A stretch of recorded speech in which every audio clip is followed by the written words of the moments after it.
అందరికీ నమస్కారం. మనం ఇవాళ సుందరకాండము మొదటి సర్గ మొదలెడుతున్నాం.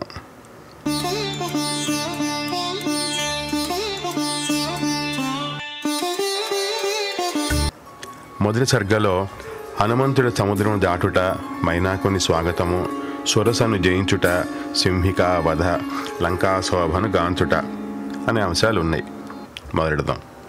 అనంతరము జాంబవంతుని ప్రేరణతో అరివీర భయంకరుడైన ఆంజనేయుడు రావణాపహృతమైన సీత యొక్క జాడను అన్వేషించుటకై చారణాది దివ్య జాతుల వారు సంచరించు ఆకాశ మార్గం వెళ్ళుటకు నిర్ణయించుకొనెను. దుష్కరమైన సాటిలేని ఆ కార్యమును సాధింపనించిన వాడై హనుమంతుడు తన మెడను శిరస్సును నిటారుగా నిలిపి వృషభేంద్రుని వలె ప్రకాశించుచుండెను.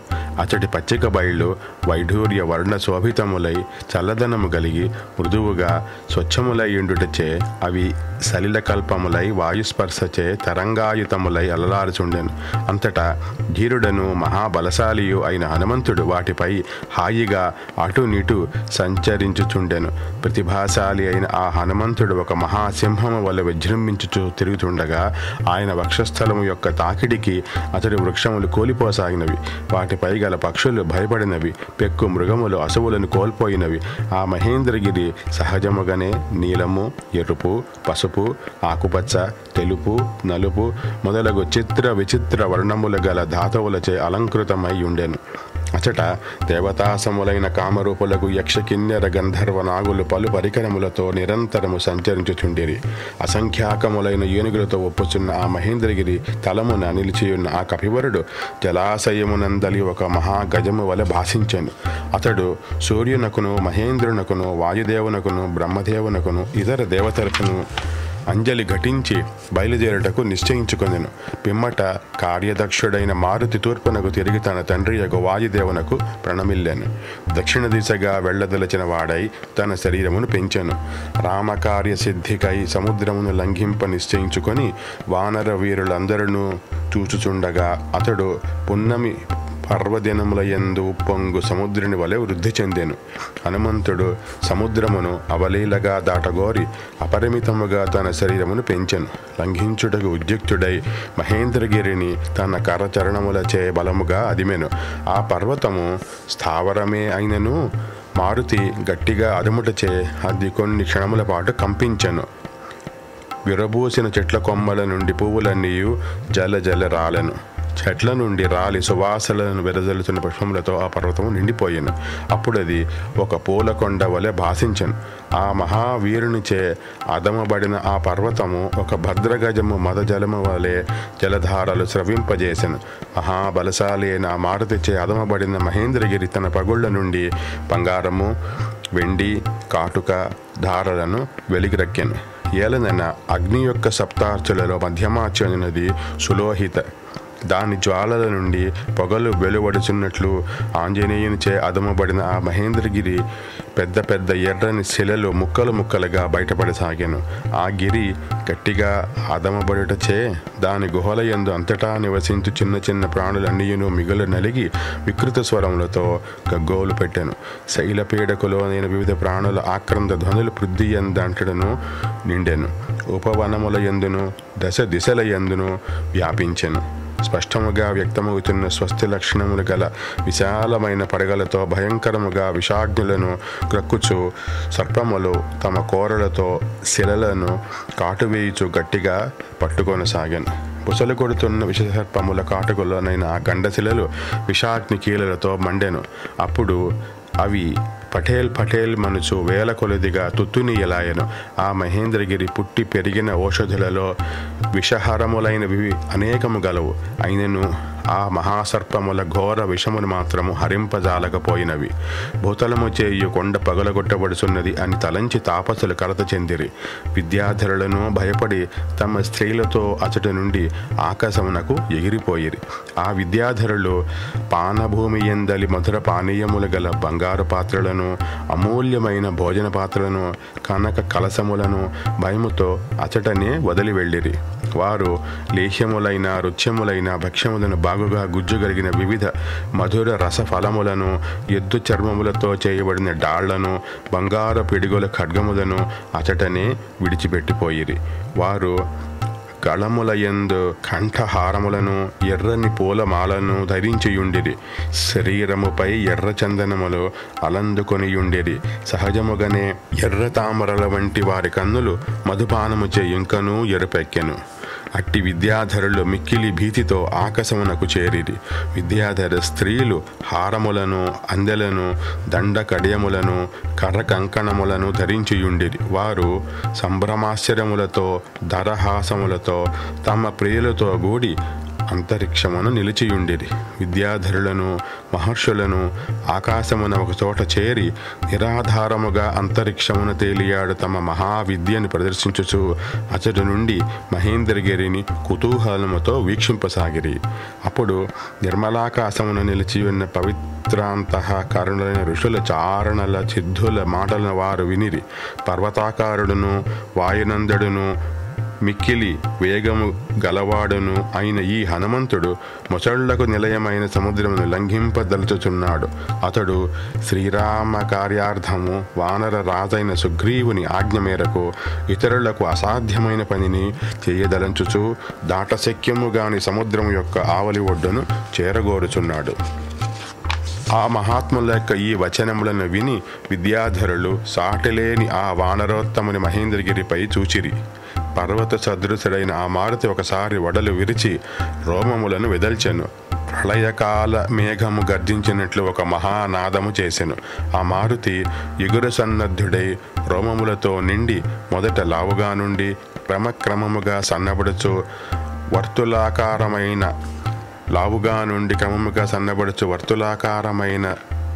నున్న తన వాలమును గరుడు పామును విదిల్చినట్లు విదల్చెను. మహావేగమనుడగు ఆ మారుతి తన వాలమును ఒకసారిగా విదల్చెను.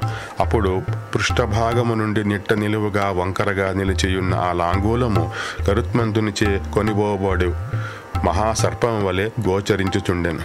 ఆ కపీశ్వరుడు పెద్ద పెద్ద ఇనుప గదియలు వలెనున్న తన బాహువులను స్తంభింపజేసెను. ఊపిరి బిగబట్టి కటి ప్రదేశమును కృషింపజేసి పాదములను బాగుగా కుదించెను. శుభలక్షణ సంపన్నుడైన ఆ మారుతి తన భుజములను మెడను కుదించెను. అప్పుడు ఆ వీరుని యందు తేజస్సు, బలము, పరాక్రమము నిండెను. ఆ మారుతి చూపులకును పైకి ప్రసరింపజేయుచు తాను వెళ్ళవలసిన మార్గమును దూరము నుండి పరిశీలించుచు ఆకాశమును నిశితముగా చూచుచు ఉచ్ఛ్వాశ్వాసమును హృదయమునందు బిగబట్టెను. మహాబలశాలియగు ఆ కపివరుడు పాదములను నేలపై దృఢముగా మోపి చెవులను రిక్కించి పైకెగుర సన్నద్ధుడయ్యను. వానరశ్రేష్ఠుడైన హనుమంతుడు అంగదారి వానరులతో ఇట్లనెను: వాయువేగమున సాగిపోవు రామ బాణముల వలె నేను మిక్కిలి వేగముగా రావణునిచే పాలింపబడుతున్న లంకకు వెళ్ళెదను.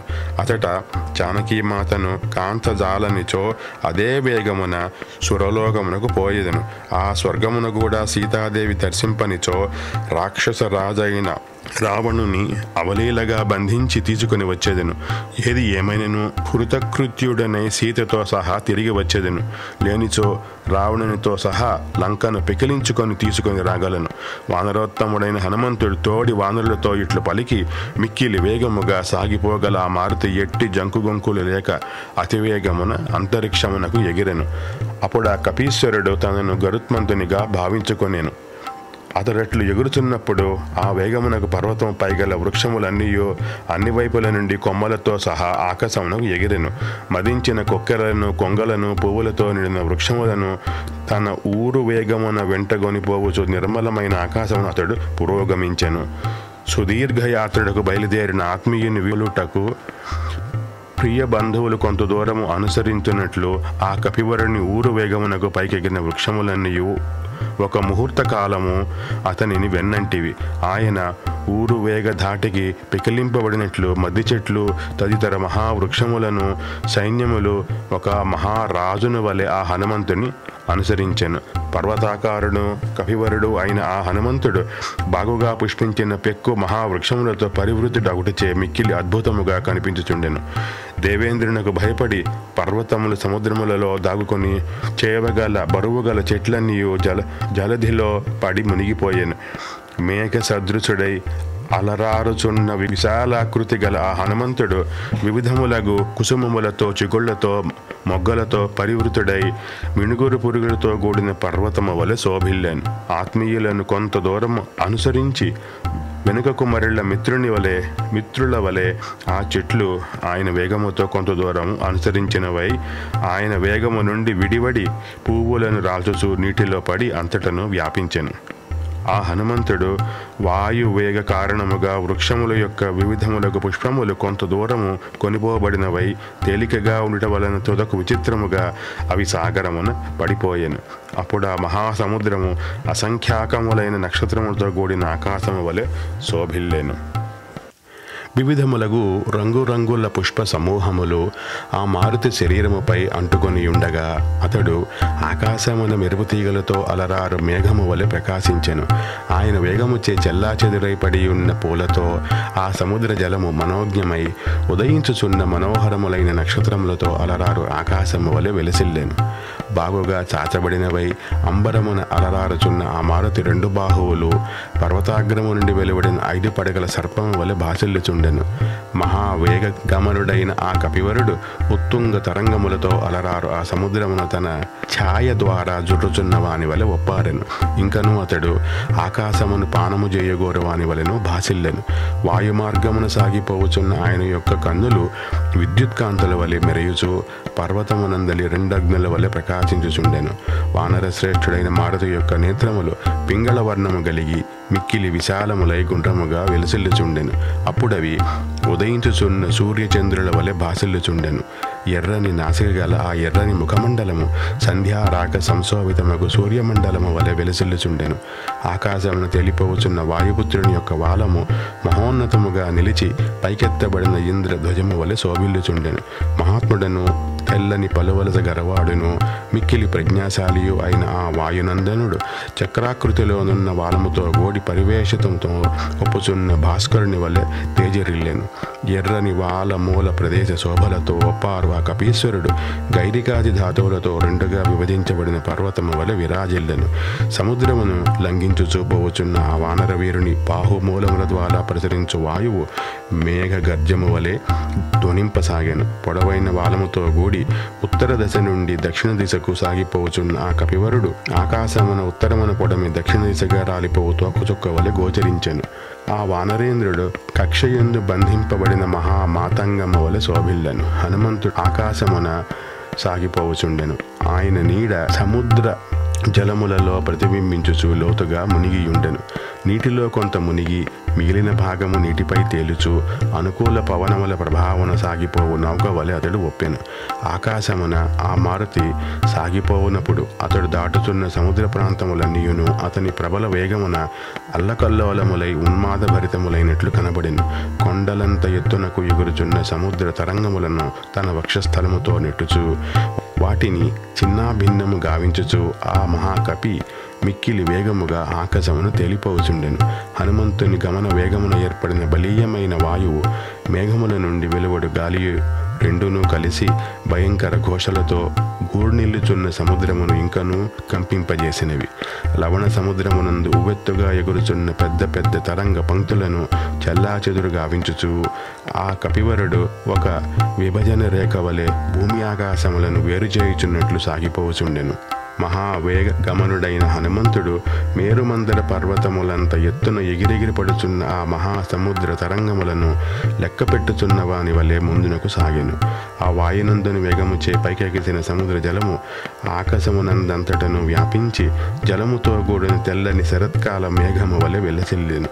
తరంగితమైన సముద్రము యొక్క జలములు అటునిచు తొలగిపోవటం వలన అందలి తిమింగములు, మొసళ్ళు, పెద్ద పెద్ద చేపలు, తాబేళ్లు వస్త్రములు తొలగిన మానవ శరీరము వలె కనబడుచుండెను. సముద్రమునందలి సర్వములన్నీయు ఆకాశమును తేలిపోచున్న కపీశ్వరుని గాంచి ఆయనను కరుత్మంతునిగా భావించి భీతిల్లినవి.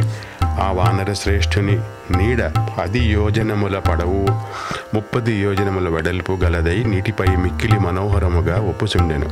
ఆ వాయునందని అనుసరించుచున్న విశాలమైన ఆయన నీడ సముద్ర జలములలో స్వచ్ఛమైన దట్టమైన మేఘ మండలము వలె విరాజిల్లెను.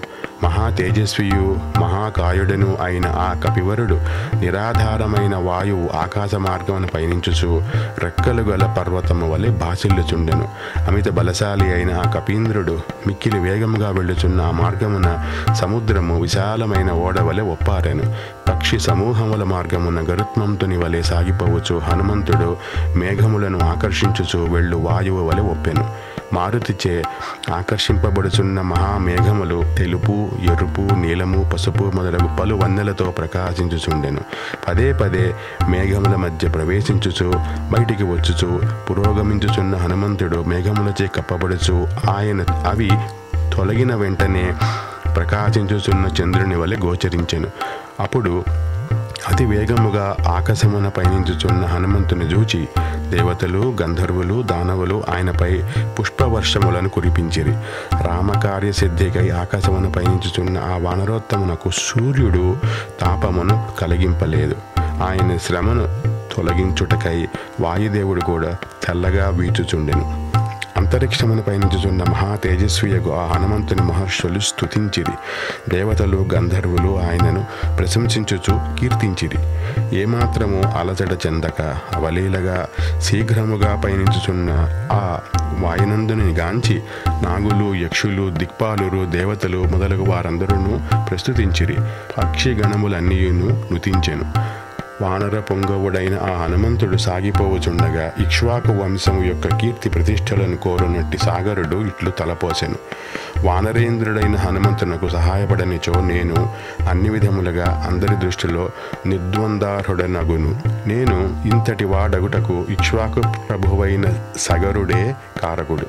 ఇతడు ఆ ఇక్ష్వాకు వంశ సచివుడు కావున ఇతడు ఎట్టి శ్రమలకు గురి కాగారదు. వానరేంద్రుడైన హనుమంతునకు సహాయపడనిచో నేను అన్ని విధములుగా అందరి దృష్టిలో నిర్ద్వందార్హుడనగుదును. నేను ఇంతటి వాడగుటకు ఇక్ష్వాకు ప్రభువైన సగరుడే కారకుడు. అతడు ఇక్ష్వాకు వంశ సచివుడు కావున ఇతడు ఎట్టి శ్రమలకు గురికారాదు. కనుక నేను ఈ కపీశ్వరునకు తగు రీతిగా విశ్రాంతిని సమకూర్పవలెను. అతడు ఇతట విశ్రమించి తర్వాత తన ప్రయాణమును హాయిగా కొనసాగింపగలడు. ఈ విధముగా సముద్రుడు నిండు మనసుతో బాగుగా ఆలోచించి జలములో దాగియున్న గిరిసత్తముడును బంగారు శిఖరములు కలిగిన వాడును అయిన మైనాకునితో ఇట్లనెను.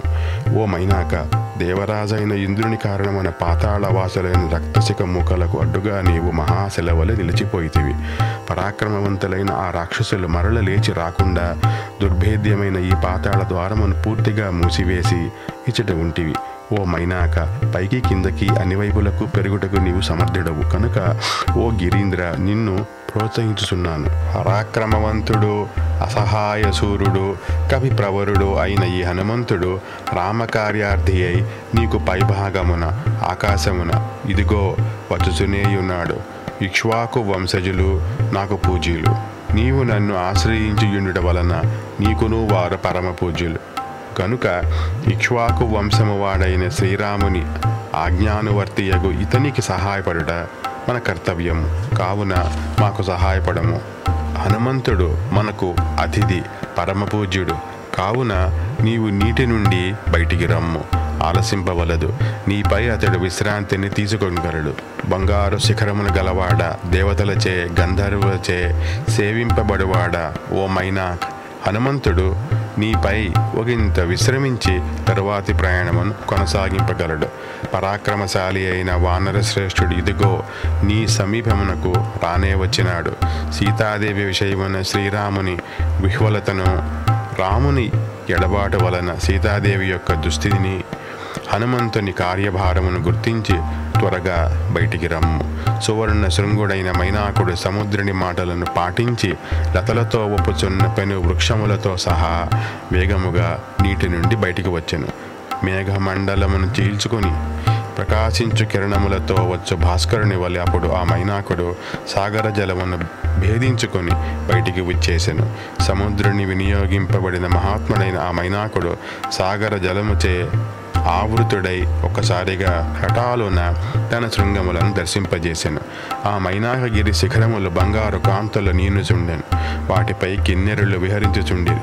మహాసర్పములు సంచరించుచుండెను. ఆ శిఖరములు ఆకాశమున్న వ్రాయుచు వరయుచు ఉదయించుచున్న సూర్య కిరణముల వలె అంతటా భాసిల్లుచుండెను. సముద్ర జలముల నుండి ఉబెత్తుగా పైకెగిసిన మైనాక పర్వత శిఖరములు పుటము పెట్టిన బంగారు వన్నెలను విరజిమ్ముచుండెను. అందువలన లోహవర్ణము గల ఆకాశము కాంచన ప్రభలతో ఒప్పారెను. సువర్ణమయములై స్వయం ప్రభలతో వెలుగొందు శిఖరములతో విరాజిల్లుచు ఆ గిరీంద్రము వందల కొలది సూర్యులతో సమానముగా విరుమిట్లు గొలుపుచుండెను. లవణ సముద్ర మధ్యమును అనూహ్యముగా పైకి వచ్చి ఎదురుగా నిలిచి ఆ మైనాక పర్వతమును చూచి హనుమంతుడు ఇది ఒక ఆటంకము అని తలంచెను. మిక్కిలి వేగముగా సాగిపోగల కపీశ్వరుడు వాయువు మేఘమును వలె అత్యున్నతమైన పర్వతమును తన లక్ష్యస్థలముతో పడద్రోసెను. కపివరి నుంచి అవలీలగా పడగొట్టబడిన ఆ గిరీంద్రము ఆయన వేగ బలమునకు అబ్బురపడి ఓహో ఎంతటి శక్తి అనుచు హర్షముతో పులకించి ఆనందముతో ఉప్పొంగిపోయెను. ఆ మైనాక పర్వతము ప్రేమతో ప్రసన్నమైన మనస్సుతో మానవ రూపమును ధరించి తన శిఖరముపై నిలిచి ఆకాశమున వెళ్ళుచున్న ఆ కవివరుని సమీపించి ఇట్లు పలికెను. ఓ వానరోత్తమ, నీవు ఈ దుష్కార్యమునకు ఏల పూనుకొంటివి. నా శిఖర ప్రదేశములందు నిలిచి హాయిగా కొంతకాలము విశ్రమింపుము.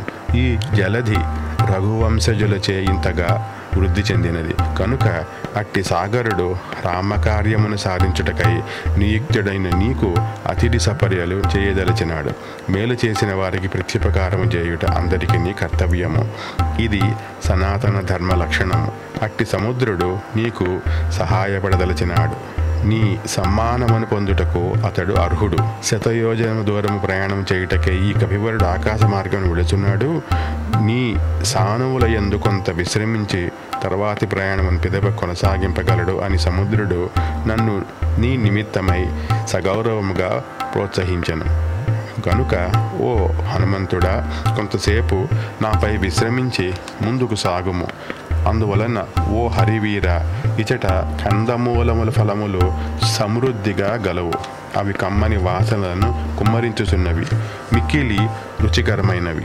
వాటిని ఆస్వాదించి కొంత దడవు విశ్రమించి పిమ్మట ముందుకు సాగిపోవచ్చును. ఓ కపివర, మాతో కూడా నీకు సంబంధం గలదు. నీవు సత్పురుషుల ప్రేమరాదరములను స్వీకరించువాడువుగా ముల్లోకముల యందును ప్రసిద్ధికెక్కితివి. ఓ మారుతి, వేగముగా ఎగిరిపోగల వానర శ్రేణిలో నిన్ను ఒక ప్రముఖునిగా తలంతును. ధర్మాత్ముడైన బుద్ధిమంతుడు ఇంటికి వచ్చిన అతిథి సామాన్యుడైనను అతన్ని పూజించును. ఇక నీ వంటి మహాత్ముడు వచ్చినప్పుడు పూజింపవలసిన విషయం చెప్పనేలా. ఓ కపీశ్వర, నీవు దేవతలలో శ్రేష్ఠుడను మహాత్ముడను అయిన వాయుదేవుని కుమారుడవు. వేగములో అతనికి నీవే సాటి. ఓ ధర్మజ్ఞ, నిన్ను పూజించినచో వాయుదేవుని పూజించినట్లే. అందువలన నీవు నాకు పూజ్యుడవు. ఇందుకు ఒక కారణము చెప్పెదను, ఆలకింపుము. ఓ పూజ్యుడా, పూర్వకాలమున పర్వతములకు రెక్కలు ఉండేటివి. అవి గరుడ వేగముతో వాయు వేగముతో అన్ని దిక్కులను సంచరించుచుండెడివి. అందువలన సంచరించినప్పుడు అవి వచ్చి తమ మీద పడునేమోనని దేవతలందరూ ఋషులెల్లరూ సకల ప్రాణులను భయపడుచుండెడివారు. అంతటా సహస్రాక్షుడైన ఇంద్రుడు క్రుద్ధుడై పర్వతముల రెక్కను అక్కడికక్కడే తన వజ్రాయుధముచే పూర్తిగా ఖండించి వేసెను. ఆ దేవేంద్రుడు క్రుద్ధుడై వజ్రాయుధమునెత్తి నా కడకు వచ్చుచుండగా మహాత్ముడైన వాయుదేవుడు నేర్పుగా నన్ను సముద్రమున పడవేసెను.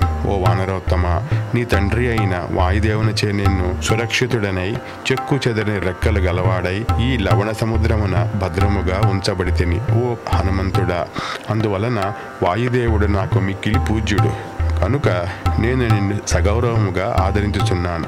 నీకును నాకును గల ఈ సంబంధము సద్గుణ ప్రధానమైనది. ఓ కపీశ్వర, ఈ సంఘటన కారణముగా నీవు నిండు మనసుతో సముద్రునకును నాకును ప్రీతిని గూర్పుము. ఓ కపిసత్తమ, నీ దర్శనము వలన నేను ఆనందభరితుడనైతిని. ఇచట కొంత తడవు ఆగి అలుపు తీర్చుకొనము, మా పూజలు అందుకొనము, మా ప్రేమను ఆదరింపుము. మైనాకుని మాటలను విన్న హనుమంతుడు ఆ గిరివరునితో ఇట్లు పలికెను. నీ ఆదరవచనమునకు నేను తృప్తి చెందితిని. నీ అతిథ్యమును స్వీకరించినట్లే భావింపుము. ఏమియును అనుకోవద్దు. కార్య సమయము మించిపోవుచున్నది, పగలు గడిచిపోవచున్నది, ప్రొద్దు కొనుకుచున్నది. మిత్రుల ఎదుట ప్రతిజ్ఞ చేసి వచ్చితిని. కావున మార్గమధ్యమున ఇచ్చట ఆగుటకు వీలు లేదు. మహావీరుడైన ఆ హరిప్రవరుడు ఈ విధముగా పలికి తన కరస్పర్శతో మైనాకుని ఆతిథ్యము స్వీకరించినట్లుగా ప్రకటించి ప్రసన్నముఖుడై ఆకాశమున కొంత పైకెగిరి మిక్కిలి వేగముగా ముందుకు సాగాను. అనంతరము మారుతి మైనాకుని సముద్రుని వీడ్కొని పైకి కొంత ఎత్తునకు ఎగిరి వాయు మార్గమును అనుసరించి నిర్మలాకాశమును ఇంకనూ వేగముగా పురోగమించెను.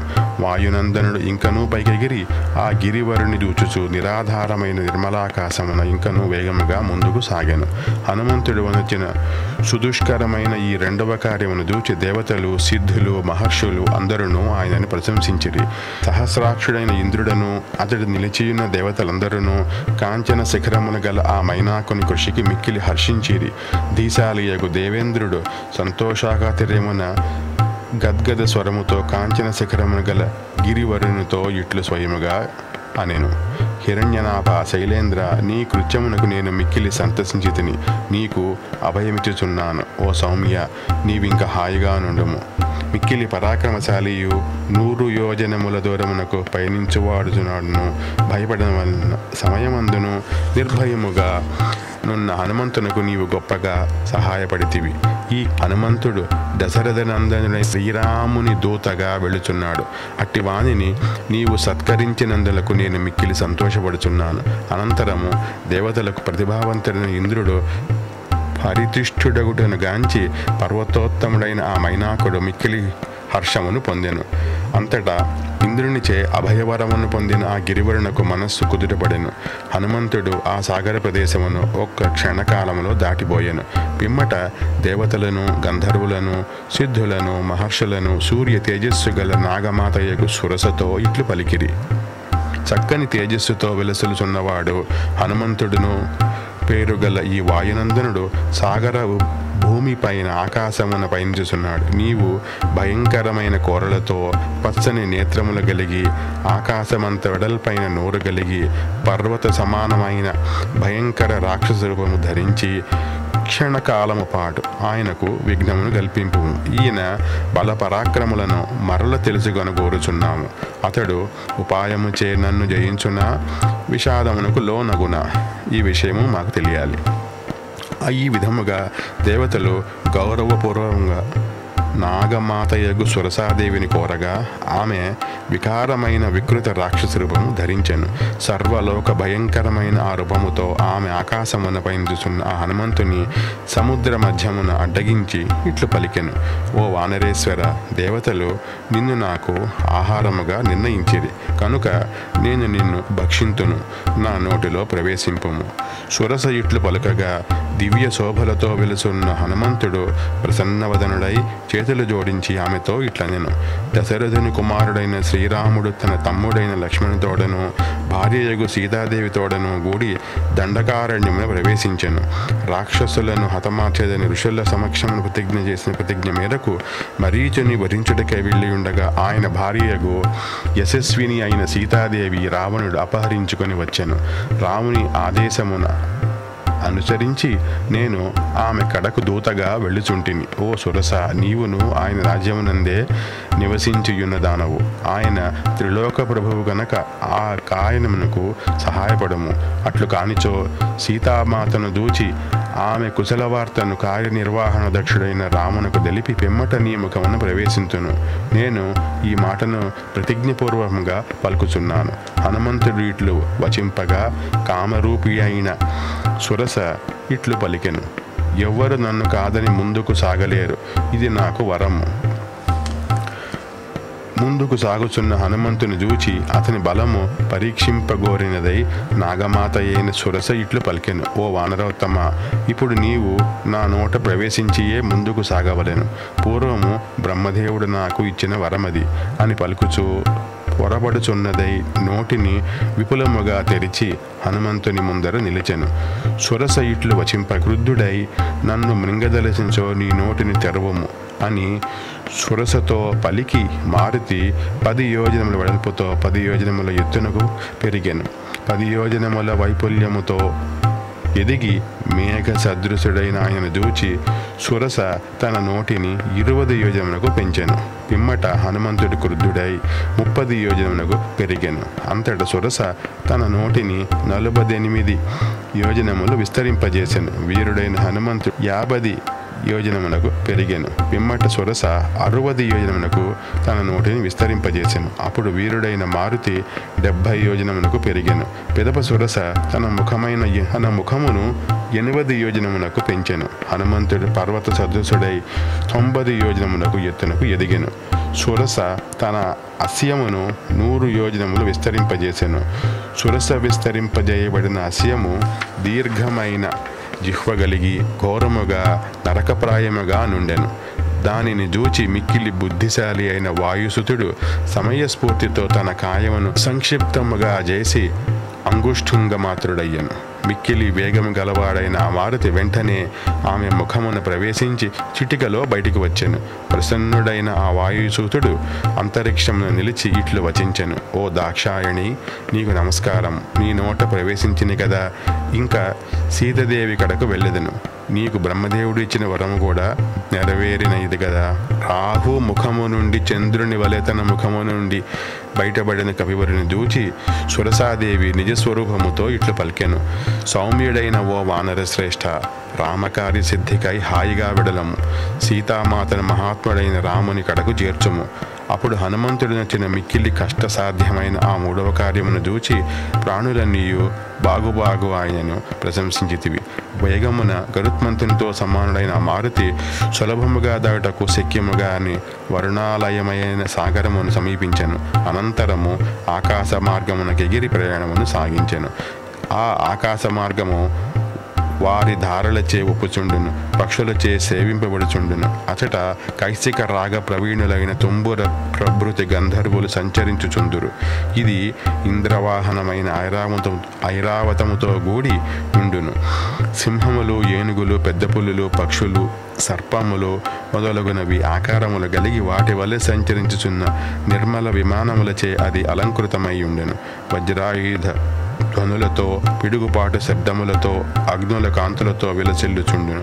పుణ్యకర్మలను ఆచరించి స్వర్గమును జయించిన వారు ఆయా ప్రదేశములను అలంకరించియుందురు. అది దేవతలకు సమర్పించబడిన హవిస్సులను తీసుకొనిపోవు అగ్నికి మార్గమైనది.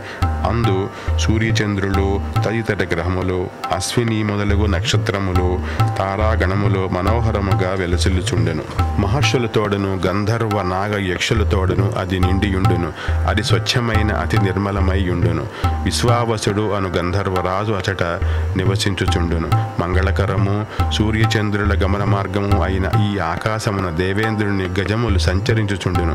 ఆ ఆకాశము ప్రాణకోటికి పైభాగమున బ్రహ్మ నిర్మించిన వితానము వలె విరాజిల్లుచుండును. శ్రేష్ఠులైన విద్యాధరులు, వీరులు పలువురు అచట సంచరించుచుందురు. అట్టి ఆకాశ మార్గమున వాయుసుతుడు గరుత్మంతుని వలె వేగముగా సాగిపోవుచుండెను. హనుమంతుడు వాయువు వలె మేఘములను చీల్చుకొని పోవుచుండెను. నలుపు, అగురు, ఎరుపు నెలుగల ఆ మేఘములు ఆయనచే ఆకర్షింపబడుచు ప్రకాశించుచుండెను. మారుతి మేఘ మండలమున పదే లోపలికి చొరబడుచు బయటికి వచ్చుచు వర్షాకాలమున మేఘముల మధ్య సంచరించు చంద్రుని వలె ప్రకాశించెను. నిరాధారమైన ఆకాశ మార్గమున వెళ్ళుచు ఎక్కడ చూచినను అతడే గోచరించుచు ఆ మారుతాత్మజుడు రెక్కలు గల ఒక మహాపర్వతము వలె ప్రకాశించెను. కామరూపి అయిన సింహిక అను రాక్షసి ఆకాశ మార్గమును ఎగిరిపోవచ్చిన మారుతిని దూచి ఉవ్వెత్తుగా పెరిగినదై ఇంతకాలమునకు ఒక మహాజంతువు నాకు దక్కనున్నది. చాలా కాలమునకు వెమ్మట నేను ఒక ఆహారమును తనివి తీర భుజించబోచున్నాను. ఆ రాక్షసి ఇట్లా ఆలోచించి ఆయన ఛాయను ఒడిసిపట్టెను. తన నీడ లాగికొని పోబడుచుండగా హనుమంతుడు ఇట్లు తలపోసెను. సముద్రమున ఎదురుగాలికి పయనించు మహానావ వలె నా పరాక్రమం కుంటుబడుచున్నాను. నేను బలవంతముగా లాగబడుచుంటిని. అనంతరము హనుమంతుడు క్రింద పైన అన్ని వైపులా పరికించెను. అతడు మహాసముద్రము నుండి బయలువెడిన ఓ మహాసత్వమును గాంచెను. ఆ వికృతాకారము చూచి మారుతి ఇట్లనెను, చూచుటకు మిక్కిలి ఆశ్చర్యకరము మహాశక్తివంతము అయిన ఈ ఛాయాగ్రహిణి గూర్చియే సుగ్రీవుడు నాకు తెలిపియుండెను. అనంతరము హనుమంతుడు క్రింద పైన అన్ని వైపులా పరికించెను. అప్పుడు అతడు సముద్రము నుండి బయలువెడిన ఒక మహాసత్వమును గాంచెను. ఆ వికృతాకారమును చూచి మారుతి ఇట్లు తలంచెను, చూచుటకు మిక్కిలి ఆశ్చర్యకరము మహాశక్తివంతము అయిన ఈ ఛాయాగ్రహిణిని గూర్చియే కపిరాజైన సుగ్రీవుడు తెలిపియుండెను. ఇదియే అది, ఇందు సందేహము లేదు. ప్రజ్ఞాశాలి అయిన హనుమంతుడు యథార్థముగా ఇది సింహికయే అని గుర్తించెను. వర్షాకాలమునందలి మేఘము వలె అతడు తన శరీరమును పెంచెను. ఆ మహాకపి యొక్క పెరుగుచున్న కాయమును చూచి ఆ సింహిక పాతాళ కుహూరమును బోలు తన నోటిని తెరచెను. మేఘ మండలము వలె గర్జించుచు హనుమంతుని మీదకు విజృంభించెను. పిమ్మట మేధావి అయిన ఆ మహాకవి తన శరీరమును కబళించుటకు అనువుగా తెరవబడిన విశాల ముఖమును చూచెను. పిదుప అతడు తన మర్మస్థానములను సంక్షిప్తమనర్చి మహావీరుడను వజ్రదేహుడను అయిన కపివరుడు వివృతమైన దాని నోటియందు అతివేగముగా దుమికెను. పున్నమి నాడు రాహువుచే గ్రహింపబడుచున్న పూర్ణచంద్రుని వలె ఆమె ముఖమున మునిగిపోవుచున్న హనుమంతుని సిద్ధచారుణులు చూచిరి. పిమ్మట వానరేంద్రుడు తన వాడి గోళ్లతో సింహిక యొక్క ఆయువు పట్టులను చీల్చి చెండాడెను. వెంటనే మనోవేగముతో ఆకాశమునకు ఎగిరెను. మహాప్రజ్ఞాశాలి అయిన ఆ హనుమంతుడు సమయస్ఫూర్తితోనూ ధైర్యముతోనూ పటుత్వముతోడను ఆ సింహికను రూపుమాపి మరల వేగముగా పెరిగి ఆకాశమునకు ఎగిరి ముందుకు సాగెను. హనుమంతుడు ఆమె గుండెలను చీల్చివేయగా ఆ సింహిక ఆర్తయై సముద్రమున పడిపోయాను. హనుమంతుడు సింహికను హతమార్చుటయు బ్రహ్మ సంకల్పములోని భాగమే కదా. హనుమంతుని చేతిలో క్షణములో కథాసువై సముద్ర జాలముల పాలైన ఆ సింహికను గాంచి ఆకాశమున సిద్ధ గంధర్వులందరూ ఆ కపివరునితో ఇట్లనిరి, ఈ మహాప్రాణిని హతమార్చి నీవు యొక్క అద్భుత కార్యమును సాధించితివి. ఓ వానరోత్తమ, నీకు ఇష్టమైన మంగళకరమైన కార్యమును సాధింపుము. నీవలే గట్టి ధైర్యము, దూరదృష్టి, సమయస్ఫూర్తి, పటుత్వము గలవాడు కార్యసిద్ధి యందు ఎన్నడూను వైఫల్యము పొందరు. పూజ్యుడైన హనుమంతుడు తాను ముందుగా చేపట్టియున్న సీతాన్వేషణ కార్యమును సాధింపదలచిన వాడై గంధర్వులచే గౌరవించబడెను. అనంతరము ఆకాశ మార్గమున గరుత్మంతుని వలె ముందుకు సాగెను. ఇంచుమించుగా ఆవలి తీరమునకు చేరుకొని నలువైపులా పరికించి చూసెను. అతడు 100 యోజనముల మేరకు సముద్రమును లంఘించిన పిదప వృక్ష పంక్తులను గాంచెను. ఆ కపిశ్రేష్ఠుడు భూమిపైకి దిగుచూనే వివిధ వృక్షములతో కళకళలాడుచున్న ద్వీపమును, లంకకు దక్షిణమునున్న మలయ పర్వతమునందలి ఉపవనములను గాంచెను. అతడు సముద్రమును, సముద్రమునకు సమీపము గల జలాశయములను, ఆ ప్రదేశములలో పుట్టి పెరిగిన వృక్షములను, త్రికూట పర్వతమునందు పుట్టి ప్రవహించు నదీ ముఖములను గాంచుచు మహామేఘ సదృశమై ఆకాశమునడ్డకించినట్లు ఒప్పుచున్న తన శరీరమును చూచి ప్రతిభామూర్తియగు అతడు ఇట్లా ఆలోచించెను, నా పెద్ద శరీరమును అమిత వేగమును చూచినచో రాక్షసులందరూ సంభ్రమాశ్చర్యములకు లోనగుదురు. ఇట్లా ఆలోచించి పర్వతముతో సమానముగు తన శరీరమును కుదించుకొనెను. జితేంద్రుడు మోహము తొలగిన పిదప ఆత్మజ్ఞాని అయి స్వస్వరూపమును సాధించినట్లు హనుమంతుడు మరల రూపస్థితుడాయను. బలిచక్రవర్తి సంపదను హరింపదలచిన వచ్చిన మహావిష్ణువు అవతారము ధరించిన పిమ్మట యథాస్థితికి వచ్చినట్లు తన సహజమైన ఆకృతిలో ఒప్పెను. మనోహరమైన వివిధ రూపములను ధరింపగలవాడును, శత్రువులకు జయింప నలవి కానివాడును అగు హనుమంతుడు సముద్రపు ఆవలి తీరముకు చేరెను. పిమ్మట తన పర్వత ప్రమాణ దేహమును దూచుకొని తన కర్తవ్యమును నిర్ణయించుకొని చిన్నదైన తన సహజ రూపమును ధరించెను. అనంతరము గొప్ప పర్వత శిఖరముతో సమానుడైన మహాత్ముడైన ఆ హనుమంతుడు సర్వవస్తు సమృద్ధము, విచిత్రములైన రంగులు గల చిన్న చిన్న శిఖరములు గలదియు, మొగలి పొదలతోనూ విరిగి చెట్లతోనూ కొబ్బరి చెట్లతోనూ అలరారుచున్నది అయిన ఆ లంబ పర్వత శిఖరముపై దిగెను. అంతట కపివరుడు సముద్ర తీరమున చేరి మహాపర్వతము యొక్క పైభాగమునున్న లంకానగరమును చూచి తన పూర్వరూపమును విడిచి ఆ గిరిపై దిగెను. ఆయన దిగునప్పుడు మృగములు పక్షులు వ్యధ చెందెను. పెద్ద పెద్ద తరంగ పంక్తులతో విలసిల్లుచు దానవులకు పన్నగములకును నెలవైన సముద్రమును హనుమంతుడు తన పరాక్రముతో దాటి ఆ జలది సమీపమున దిగి అమరావతి వలె నొప్పుచున్న లంకానగరమును గాంచెను. ఇత్యార్షే శ్రీమద్ రామాయణే వాల్మీకియే ఆదికావ్యే సుందరకాండే ప్రథమ సర్గ సమాప్తం. మనం ఇప్పటిదాకా మొదటి సర్గాన్ని చదువుకున్నాం. వచ్చే వీడియోస్లో రెండో సర్గ, మిగతా సర్గలన్నీ కూడా చదువుదాం. అందరికీ నమస్కారం.